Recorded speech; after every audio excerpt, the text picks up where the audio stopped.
여러분 안녕하세요. 안녕하세요. 해피 뉴 이어. 해피 뉴 이어. 해피 뉴 이어. 제가 동부 사투를 좀 쓰죠. 동부 사투리. 동부 사투리요?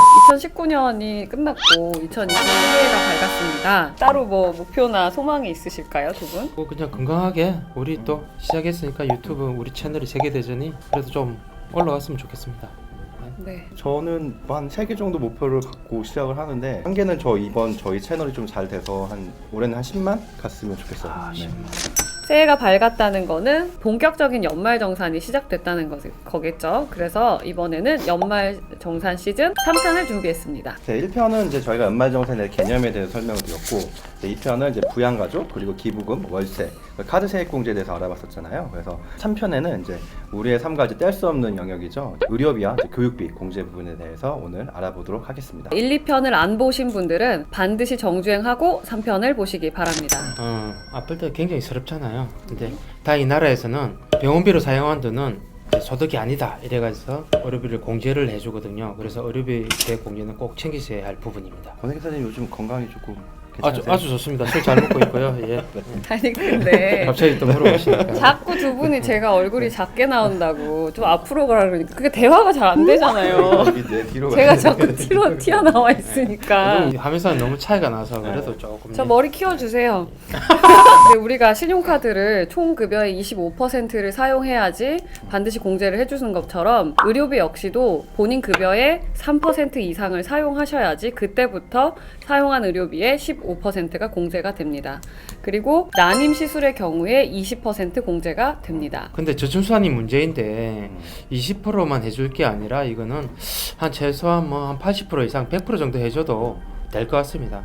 예, 돈을 써도 지금 애가 안 나오는데 꼭 우리 그 국회에 계신 분들 참고 좀 해주시고요. 잠깐 여기 질문. 의료비 세액 공제도 그럼 기본 공제 대상자만 받는 건가요? 아닙니다. 의료비 같은 경우에는 이제 신용비 다시 이건 질문이 갑자기 훅 들어가지고 내가 놓쳤어. 나도 깜짝 놀랐어. 의료비는 신용카드나 어떤 기부금, 교육비 같은 소득공제와 달리 소득이나 나이 요건을 따지지 않고 전부 다 공제가 가능하고 있습니다. 아픈 것은 뭐 20세 이상이나 뭐 60세 미만 다 아플 수 있잖아요. 그러니까 다 해줘야죠. 제가 요새 유튜브를 찍다 보니까 쌍수 욕심이 생기는 거예요. 아, 내가 눈이 좀 작구나. 그래서 이 나이에 이제 원장님을 실제로 찾아갔어요. 조금만 어떻게 좀 아니, 해줘. 얼굴도 작으면 좀 먼저 하셔야 될 것 같은데. 근데 오늘 눈이 되게 부담스럽다니까. 한쪽만 몰빵하면 안 되는데 가운데만 계속 몰빵하면 우리 뭐 죽으란 이야기야? 그래서 어쨌든 저 2020년에 쌍수하면 공제돼요? 의료비 중에서 이제 어떤 성형 목적이라든지 뭐 치아 교정, 미백 이런 것들은 이제 공제를 안 해주겠죠. 아무리 하셔도 공제는 받기 어려우실 거예요. 네. 예, 그렇죠. 그리고 예, 막간 꿀팁. 저처럼 안경 쓰신 분들은 시력 교정용 안경이나 렌즈는 연간 50만 원까지 공제가 되거든요. 의료비 같은 경우 홈택스에서 간혹 조회가 안 되는 경우가 있습니다. 특히 안경점은 잘 조회가 안 될 거예요. 그러면 사용하시는 안경점에 직접 찾아가시거나 병원에 찾아가셔서 영수증을 받아서 회사에 제출하시면 됩니다. 그리고 이제 의료비 관련해서 조금 많은 질문 중에 하나가 배우자가 그때 지출한 의료비 이거에 대해서도 제가 공제 받을 수 있는지, 그러니까 신용카드처럼 이제 뭐 몰아주기가 되냐라고 이제 질문이 간혹 와요. 제가 명쾌하게 알려드리겠습니다. 이런 경우 공제를 받을 수 있을까요? 없을까요? 계속 학원 다니신다니까 지금. 연기하고는 공제가 되나요? 공제를 받을 수 있을까요? 없을까요? 없습니다. 의료비는 본인이 지출한 경우에만 세액 공제를 받을 수 있기 때문에 배우자라고 하더라도 공제를 받을 수가 없습니다. 사실은 그거를 3% 넘는다는 게 쉽지는 않아요. 그 정도 아프면은 그 해가 진짜 많이 아픈 거고 그쵸. 이번에는 또 실손까지 같이 네. 공제가 안 돼 버리니까 네. 실손 받은 걸 빼고 3%를 아파야 되는 거잖아요. 그리고 이렇게 아프시면 돈 벌기가 쉽지 않아요. 돈 벌기가 쉽지 않아요. 네, 이번에는 자녀를 둔 우리 부모님들이 제일 궁금해할 교육비 공제에 대해서 알아보도록 하겠습니다. 조혜 기사님, 혹시 애가 학원 다니나요? 아직 2살이라서 네. 아, 문센 다니겠습니다. 교육비 세액 공제는 근로자가 교육비를 지출했을 때 전체 금액의 15%를 공제해 주거든요. 그런데도 한도가 있거든요. 본인이 이제 지출한 교육비 같은 경우에는 이제 한도가 없고, 부양가족, 저희 자녀들을 위해서 쓰는 경우에는 초중 고등학생 같은 경우에는 연간 300만 원, 대학생 같은 경우에는 연 900만 원까지 이제 공제를 해주고 있습니다. 대학원은 어떻게 되나요? 공제되나요? 본인이 지나갈 경우에는 공제가 되고요.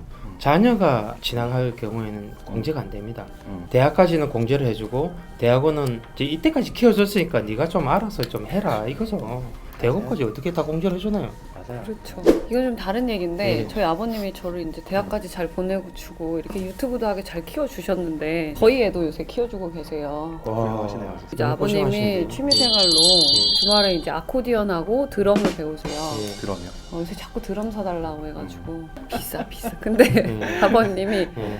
드럼하고 그 아코디언 학원비가 공제가 되나요? 제가 아버님을 아버님 내드리면? 열정이 정말 넘치시네요. 멋지십니다. 그 공제는 국가에서 해주는 건 아니고요. 홍세 목사님 직접 해주셔야 될 것 같고요. 예. 예외사항이 있는데, 근데 혹시 이제 그 부모님이 이제 장애인에 해당될 경우에는 그 장애인 특수 교육비에 대해서만 이렇게 재활을 위한 교육비에 대해서만 공제를 해주고요. 그리고 이제 또 3월에 학생들 입학하잖아요. 이 입학 시즌에 교복 구입도 50만 원이 공제가 됩니다. 그래서 이제 이런 세부적인 것들도 꼼꼼히 챙기시면 좋을 것 같아요. 교육비는 아니지만 요새 한참 이슈가 됐던 게 있죠. 아동수당과 자녀 세액공제가 중복이 안 된다. 이 얘기가 요새 제일 이슈가 되고 있습니다. 원래 이제 6세 미만 아동 전원에게 10만 원씩 지급이 되는 아동수당이 2019년부터 나왔어요. 이게 근데 18년도에는 전체 아동한테 주는 건 아니었거든요. 근데 이제 19년부터 전원한테 주다 보니까 혜택을 중복으로 받게 돼서 이걸 해줄 수 없다라는 네. 얘기가 나왔죠. 10세 이하의 이제 자녀를 가진 부모님들은 자녀 세액 공제가 안 되시는 거죠. 부양가족상 기본소득 공제가 안 되는 게 아니라 자녀 세액 공제가 안 되는 거예요. 저출산 문제인데 이런 거는 중복으로 해줘도 충분히 될 텐데 그죠? 그렇죠. 15만 원 차인데. 그렇죠. 좀 각성해 주셨으면 좋겠습니다. 네, 오늘은 저희가 연말정산 3편을 준비해봤습니다. 근데 내용이 사실 많이 어려워요. 저희도 이게 좀 어렵거든요, 사실은. 맞아요. 연말정산이 되게 방대하고 내용이 많다 보니까 많이 어려우실 수 있고요. 그렇기 때문에 오늘 이제 하신 내용 중에 좀 이해가 안 되거나 좀 많이 어려운 부분들은 이제 댓글에 좀 남겨주시면은 저희가 성심성의껏 답변해 드리도록 하겠습니다. 또 주변에서 직장 동료들이 너 연말정산 했냐? 아니면 어떻게 하는지 아냐? 이렇게 물어보시면 자연스럽게 저희 채널로 세계대전 있죠? 이쪽으로 안내해 주시면 됩니다. 예. 여러분 구독과 좋아요는 세금이 붙지 않습니다. 안녕. 네 도와줘. 예. 하면 안 되는데.